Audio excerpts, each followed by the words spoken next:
Welcome back, friends. This is part 4 of direct indirect speech.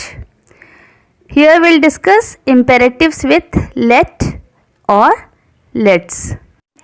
The word let has several meanings. आपको पता होगा जब let से कोई सेंटेंस बिगिन करते हैं तो उसका बहुत सारा अर्थ होता है. अलग अलग सेंटेंस में अलग अलग अर्थ होता है. तो देखिए, if the sentence within inverted commas begins with let, we follow the rules given below to change it into indirect speech. अगर कोटेशन मार्क के अंदर आपको let से शुरू होने वाले सेंटेंसेस दिखें तो उसको हम कैसे चेंज करते हैं वो हम इस वीडियो में देखेंगे. When let gives the sense of proposal or suggestion, जब let से शुरू होने वाले सेंटेंस से किसी प्रकार के सुझाव या सजेशन की या प्रपोजल की बात हो तो देखिए, पहला चेंज हम क्या करते हैं, रिपोर्टिंग वर्ब को प्रोपोज्ड या सजेस्टेड में चेंज कर देते हैं. और दूसरा चेंज होता है कि लेट की जगह पे हम शुड का प्रयोग करते हैं. तो आइए देखें किस तरह से हम इनका प्रयोग करते हैं. रिमेंबर फ्रेंड्स, बाकी सारे बेसिक चेंजेस जो होंगे वो वैसे ही रहेंगे.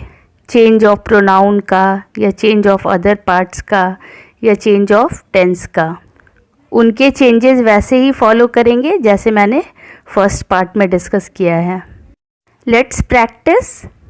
सी the first sentence, the teacher said to me let's practice और लेट अस प्रैक्टिस. इसी सेंटेंस को हम इनडायरेक्ट में चेंज करते हैं. देखिए, the teacher proposed to me that we should practice. और you can also write the teacher suggested to me that we should practice. तो आप देखेंगे कि रिपोर्टिंग वर्ब सेड को हमने प्रोपोज्ड या सजेस्टेड में चेंज किया और लेट को रिमूव कर दिया. और फिर क्या ऐड करके सेंटेंस बनाया है, हमने शुड लगाकर बनाया है. तो आपको इनडायरेक्ट स्पीच का स्ट्रक्चर याद रखना है.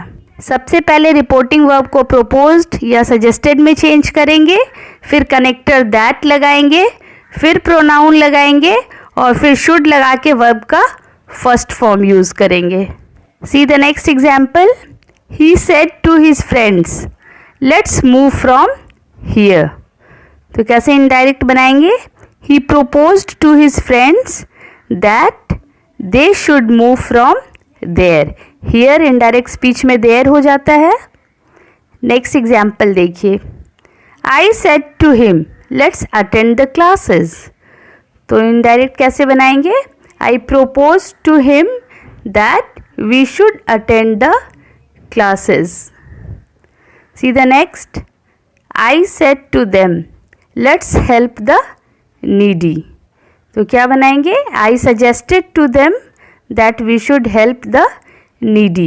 तो proposed और suggested दोनों को हम यहाँ यूज़ कर सकते हैं. ध्यान रखना है कि दैट के बाद हम वी प्रयोग करें या दे प्रयोग करें, ये किस पे डिपेंड करेगा कि हम उसका पार्ट हैं कि नहीं. अगर आई भी इंक्लूडेड है तब हम वी का प्रयोग करेंगे और अगर आई इंक्लूडेड नहीं है तब हम दे का प्रयोग करेंगे. आप एग्जाम्पल में देख सकते हैं. सेकेंड एग्जाम्पल में मैंने लिखा है that they should move from there. क्यों लिखा है, क्योंकि इसमें आई इंक्लूडेड नहीं है. लेकिन थर्ड एग्जाम्पल में या फर्स्ट एग्जाम्पल में या फोर्थ एग्जाम्पल में हमने वी का प्रयोग किया है. So you need to be wise while using them. Next देखिए, when let gives the sense of wish और डिज़ायर. जब लेट के सेंटेंसेस से इच्छा प्रकट होती है तो देखिए, we change the reporting verb into wished. Said को हम विश्ड में बदल देते हैं. और दूसरा देखिए, we use should in place of let. दूसरा रूल सेम रहेगा जैसा मैंने अभी तुरंत डिस्कस किया है. See the examples. See the first example here. Reena said let me have a cup of tea. तो अब यहाँ क्या, रीना की इच्छा प्रकट हो रही है, उसकी विश प्रकट हो रही है. तो हम कैसे बनाएंगे, Reena wished that she should have a cup of tea. Next देखिए, the boy said let me take a rest. तो अब यहाँ क्या है, बॉय की इच्छा है कि वो थोड़ा आराम करे. तो उसको कैसे बनाएंगे, the boy wished that he should take a rest.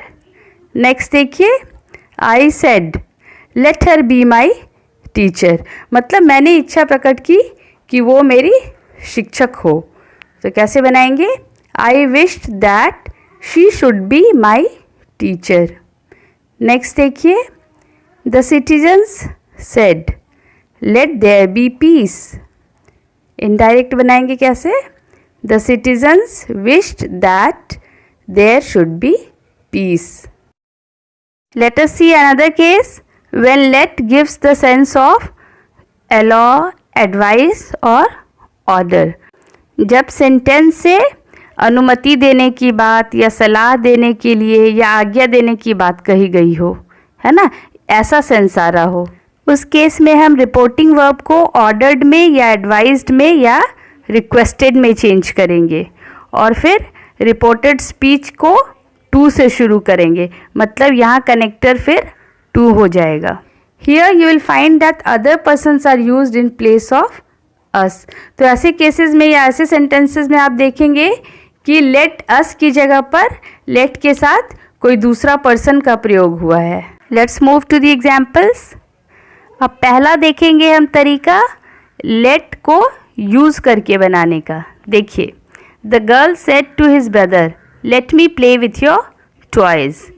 तो कैसे बनाएंगे? The girl requested his brother to let her play with his toys. इस सेंटेंस में एक तरह का रिक्वेस्ट प्रकट किया जा रहा है, आग्रह प्रकट किया जा रहा है, इसलिए हमने सेड को रिक्वेस्टेड में चेंज किया। अब नेक्स्ट एग्जाम्पल देखिए, Meera said to Mohan let your mother do yoga every day. तो ये क्या एक तरह का एडवाइस है, तो इसको हमने एडवाइस में चेंज किया। देखिए, Meera advised Mohan to let his mother do yoga every day. तो हम देखेंगे कि रिपोर्टिंग वर्ब को जो हम चेंज करते हैं वो सिचुएशन पे डिपेंड करता है और लेट के मीनिंग पर डिपेंड करता है कि उस सेंटेंस में लेट का क्या अर्थ हो रहा है। ऑर्डर रिक्वेस्ट वाले सेंटेंसेस को हम विदाउट यूजिंग लेट भी बना सकते हैं, मतलब बिना लेट का प्रयोग करके। देखिए कैसे बनाएंगे।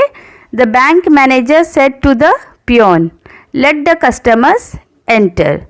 तो उसका इनडायरेक्ट कैसे बनाएंगे? The bank manager ordered the peon to allow the customers to enter. It means कि हम लेट का प्रयोग ना करके उसके बदले टू अलाउ का प्रयोग करेंगे और तब भी हम इनडायरेक्ट फ्रेम कर सकते हैं। नेक्स्ट एग्जाम्पल देखिए, they said to Geeta let us see your dresses. तो इनडायरेक्ट कैसे बनाएंगे? They requested Geeta to allow them to see her dresses. तो हम दोनों तरीके से बना सकते हैं, लेट का प्रयोग करके भी बना सकते हैं और लेट की जगह पर टू अलाउ का प्रयोग करके भी ऐसे केसेस को बना सकते हैं। So now it's your turn.